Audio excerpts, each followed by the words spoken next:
Hello friends, आज मैं आपको 2002 की द ड्रीमर्स ये मूवी एक्सप्लेन करने वाला हूँ। इस मूवी में एक अमेरिकन स्टूडेंट पेरिस जाता है और वहां पर अजीब से ट्विन से मिलता है। ये उसके फ्रेंड्स बन जाते हैं, पर इन ब्रदर और सिस्टर का रिलेशनशिप बहुत ही अजीब है। इसके बाद क्या होता है ये हम एक्सप्लेनेशन में जानेंगे। कुछ मूवीज होती है जिसमें बाहर जो चल रहा है वही चीजें कैरेक्टर्स के अंदर भी कॉन्फ्लिक्ट करती है, उसी तरह की सी ये मूवी है। एक्सटर्नल चीजें इनके अंदर की इमोशनल और माइंडसेट को रिप्रेजेंट करती है। जैसे मूवी प्रोग्रेस होगी और एंडिंग होगी तो ये सब चीजें मैं आपको समझाऊंगा। तो चलिए इसे एक्सप्लेन करना स्टार्ट करते हैं। मूवी स्टार्ट होती है और हमारा मेन कैरेक्टर जिसका नाम है मैथ्यू, ये इंट्रोड्यूस होता है। ये मैथ्यू ही है जो हमें ये सब स्टोरी सुना रहा है। मैथ्यू अपने एजुकेशन कंप्लीट करने के लिए अमेरिका छोड़कर डायरेक्टली पेरिस आ जाता है। मैथ्यू को मूवीज बहुत ही पसंद आती है। इसने बहुत सारी मूवीज देखी है और सब चीजें इस मूवीज के बारे में पता है। इसे उसके मूवी के इंटरेस्ट की वजह से ही वो इजाबेल और थियो ये दोनों ट्विन से मिलता है। मूवी की स्क्रीनिंग करने के लिए कोई भी रिस्ट्रिक्शन नहीं चाहिए, इसलिए सब लोग बाहर बैठकर प्रदर्शन कर रहे होते हैं। इसी जगह पर मैथ्यू भी आ जाता है। गेट के पास इजाबेला होती है। मैथ्यू जब वहां पहुंचता है तो उससे वो बात करने लग जाती है। उसे कहती है कि मैं आसपास तुम्हें हमेशा देखती रहती हूँ, पर हमेशा तुम अकेले ही होते हो।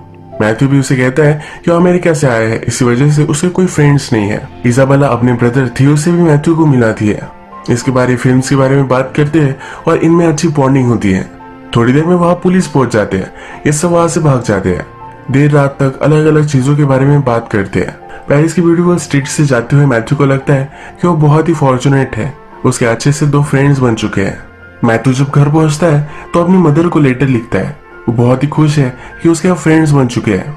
जब वो सुबह उठता है तो उसे थियो का कॉल आता है। थियो उसे आज रात डिनर के लिए घर बुलाता है। मैथ्यू शाम में उनके घर पहुंचता है। जब घर देखता है तो बहुत ही बड़ा घर होता है।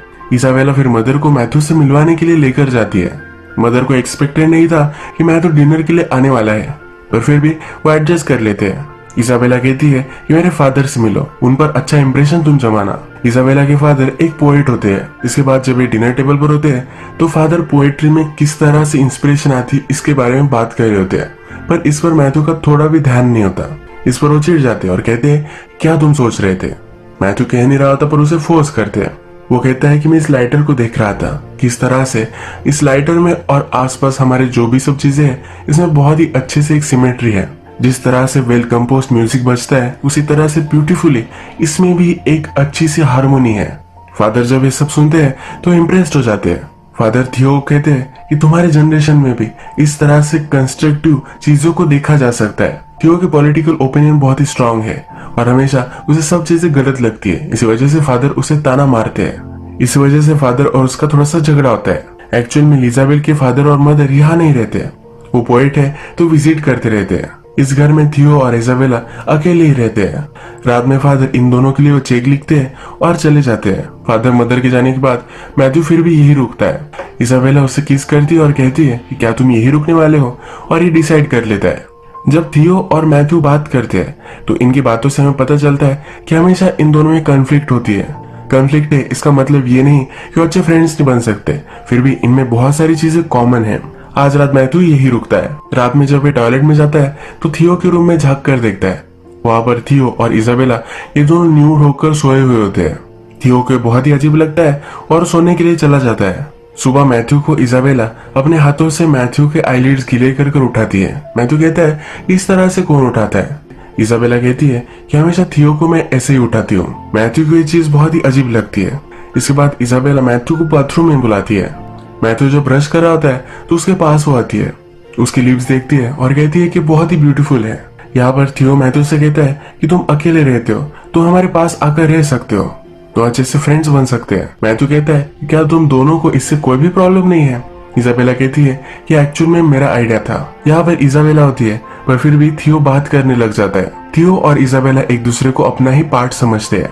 जब इनका बर्थ हुआ था तो एक दूसरे की बॉडी से जुड़े हुए थे, इसी वजह से एक दूसरे से वो शर्म नहीं करते।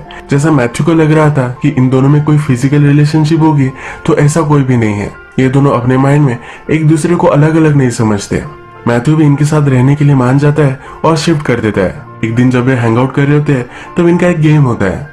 इसमें मूवी का डायलॉग कोई बोलता है और मूवी का नेम गेस करना होता है। अगर कोई गेस नहीं कर पाया तो उन्हें एक डेयर करनी होती है। एक पुरानी मूवी में उस मूवी के कैरेक्टर्स आर्ट म्यूजियम से भागते भागते बाहर निकल गए थे। ये उन्होंने बहुत ही कम वक्त में किया था। अब इन्हें भी आइडिया आती है कि उन्हें भी ये करना चाहिए। मैथ्यू डर रहा होता है अगर वो पकड़ा गया तो फिर से उसे अमेरिका जाना पड़ेगा। ये दोनों उसे मना लेते हैं और ये कर भी आते हैं। ऐसी अजीबोगरीब लाइफस्टाइल जीकर ये सब खुश है। घर में थियो और इजाबेला, इन दोनों में जो भी रिलेशनशिप है, इससे मैथ्यू जरा अनकंफर्टेबल है। इसे समझ में नहीं आता कि ये चलता क्या है। एक दिन वो थियो को बाहर लेकर आता है और थियो से पूछता भी है कि ऐसा कैसे तुम रह सकते हो। थियो से सब कुछ समझाता है कि किस तरह से वो जुड़े हुए थे और अपने माइंड के लेवल में वो एक दूसरे को कभी भी अलग अलग नहीं समझते। एक दिन फिर से ये सब हैंग आउट कर रहे हैं और गेम खेलते हैं। इस बार थियो एक मूवी का सीन कर दिखाता है। मैथ्यू और इजाबेला इसे पहचान नहीं पाते। थियो इन दोनों को डेर देता है कि उसके सामने इन दोनों को इंटीमेट होना है। मैथ्यू ये सुनकर डर जाता है। वो कहता है कि प्लीज मुझे इस सब में इन्वॉल्व मत करो। मैथ्यू के सामने इजाबेला अपने कपड़े उतारती है। मैथ्यू ये सब करना नहीं चाहता तो जल्दी से वहां से भागता है, पर थियो उसे रोक लेता है। मैथ्यू और इजाबेला इंटीमेट होते हैं और ये इजाबेला का फर्स्ट टाइम था। ये सब थियो देख रहा है। इसके बाद मैथ्यू और इजाबेला अपनी रिलेशनशिप कंटिन्यू करते हैं। एक दिन जब ये दोनों बेड पर होते हैं तो मैथ्यू इजाबेला से कहता है कि तुम और थियो इस तरह से क्यों हो। इजाबेला कहती है कि बचपन से हम दोनों एक दूसरे से प्यार करते हैं। मैथ्यू कहता है कि ये सब चीजें अगर तुम्हारे फादर को पता चल गई तो तुम क्या करोगी। इजाबेला कहती है कि मैं अपनी जान दे दूंगी। एक दिन थियो और मैथ्यू एक दूसरे से बात करते हैं तो मैथ्यू कहता है कि तुम दोनों एक दूसरे से बहुत ही करीब हो, पर फिर भी तुम दोनों ने मुझे अपना हिस्सा बना लिया है। थियो मैथ्यू को कहता है कि तुम मुझे पसंद हो, पर कभी भी ये मत बोलना कि तुम हमारा पार्ट हो। तुम हमारे फ्रेंड हो, पर फिर भी हमेशा से हम दोनों ही थे और हम ही रहेंगे। ये मैथ्यू के लिए अजीब है, पर फिर भी उसे जाने देता है। थियो और इजाबेला बहुत ही कॉस्टली लाइफस्टाइल जीते हैं, बहुत ही कॉस्टली वाइन पीते हैं, अलग अलग चीजें करते हैं। इस वजह से उन्हें बहुत सारे पैसे लगते हैं। उनके फादर उनके लिए जो पैसे छोड़कर जाते हैं वो अब खत्म हो चुके हैं। उनके पास घर में कुछ वो खा सके इसके भी सही से पैसे नहीं है। ये तीनों अब थोड़ा थोड़ा काम करते हैं और घर चलाते हैं। मैथ्यू और इजाबेला में जो रिलेशनशिप अब हो रही है, इसे देखकर थियो अब जरा जेलस है। एक दिन जब वो अपने कॉलेज में होता है तो वह एक लड़की उसे बात करने लग जाती है। ये दोनों अब डेट पर जाने वाले हैं। एक दिन ये सब बाथरूम में है और सब मिलकर नहा रहे हैं। थियो और मैथ्यू बात करते हैं। अमेरिकन सोल्जर वियतनाम में वॉर कर रहे हैं। ये थियो को सही नहीं लगता। थियो सब अमेरिकन को इसके लिए ब्लेम करता है। मैथ्यू कहता है कि इस तरह से नहीं है, हमें फोर्स किया जाता है।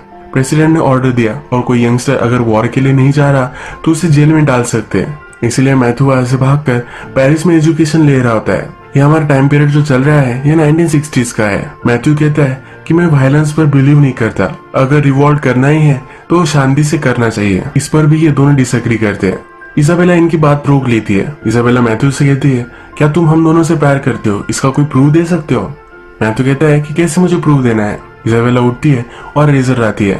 थियो और इजाबेला ये दोनों मिलकर उसके प्यूबिक हेयर्स काटना चाहते हैं। मैथ्यू इन दोनों पर बहुत ही चिढ़ जाता है। वो कहता है कि तुम ये सब जो कर रहे हो ये सब गलत है। तुम हमेशा बच्चों की तरह ही सब कुछ चीजें करते हो, तुम्हें कभी ना कभी तो गुरु होना ही पड़ेगा। वो अब इजाबेला को चिढ़कर कहता है कि तुम्हें तो कोई भी चीजें पता नहीं है, तुम्हारा कभी भी बॉयफ्रेंड नहीं था तो इसी वजह से तुम कभी डेट पर नहीं गई हो।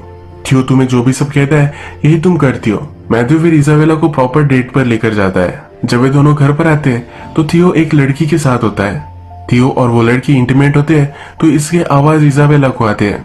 ये आवाज सुनकर वो डिस्टर्ब हो जाती है, जेलस महसूस करती है और बहुत रोती है। एक बार फिर से थियो और मैथ्यू वाइन पी रहे होते हैं। पेरिस में रिवॉल्यूशन चल रही है, इसके बारे में थियो बात करता है। मैथ्यू उस पर उसे कहता है कि तुम जो सब कहते हो इस पर मैं बिलीव नहीं करता।